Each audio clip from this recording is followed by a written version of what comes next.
hope you're having a great day.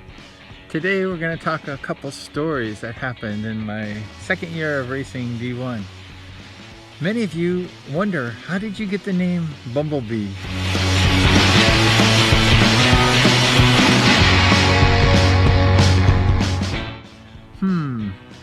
I don't know. Actually, I do know. It came from the Santa Ana Bowl. We were just talking about that place. The announcer was very high up, and as I mentioned, I used to race at like the 60 or 70 yard line in the handicap racing, and I like to pass people. I like to win. I like to win. And when I was young, I was fast. Now, no, but before I was fast.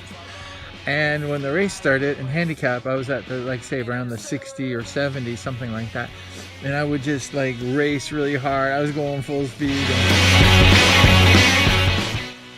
And I would see the frontline riders in front of me, and I would like pass them. And actually passing became one of my specialties. I like to pass. And the announcer, he sat really high up on, and he would look down on the racetrack, and he said to himself, that rider looks like a bumblebee. He looks like a bee. So he started calling me the Bumblebee, and that's how I got the Bumblebee name. I was riding looking like a bee going, yow, yow, yow, yow. So that's how the bee came from Santa Ana announcer at the Santa Ana Bowl.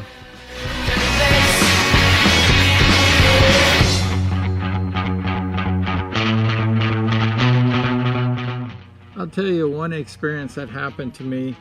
A lot of the riders, their parents, as they're young teenagers, they support them and they're with them. But my mother hated motorcycles. She just hated me racing. She was just scared of me getting hurt, I guess. And she never came to my races the whole time. She never did anything. My parents never came to my races. They loved me, they supported me, they helped me, but they did not like the races. So one night I asked my mother, please come to the races. I promise I'm gonna win for you. And she didn't want to go, and I said, please. And finally I begged her, and then she said, okay, I will go this one time only. And I said, oh my gosh, the one time only. And so during the night, every time I got up to the starting line on handicap or scratch, I was thinking, this is the only time my mother's gonna watch me. And I got to win this race. I must win. So I won every race that night. I won all 3 handicap races, and I won all 3 scratch races. I swept the program in D1, and I was so happy. And after the races, I came to my mom and I gave her a big hug and kiss, and I said, I won this for you. And then I said, what do you think? And I was so happy. And she says, Brian, you give me a heart attack, and I will never go to one of your races again. I do not like you racing, and I'll never come watch you again. And she never did. So I give my mom a heart attack. I won every race, and I was shocked. I thought she'd be very happy, but she was very upset and very freaked out when she saw how fast I rode and everything. So I was kind of a blowaway for me.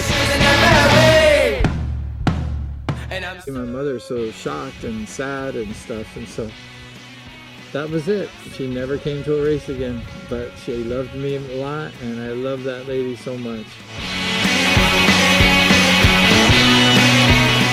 Probably the worst thing I did that year was one of my tuner, Jerry Fairchild, he was there, and I had done a lot of work to my bike that day, and they asked me, who was your mechanic today? And I said, I did all the work today. I did all the work.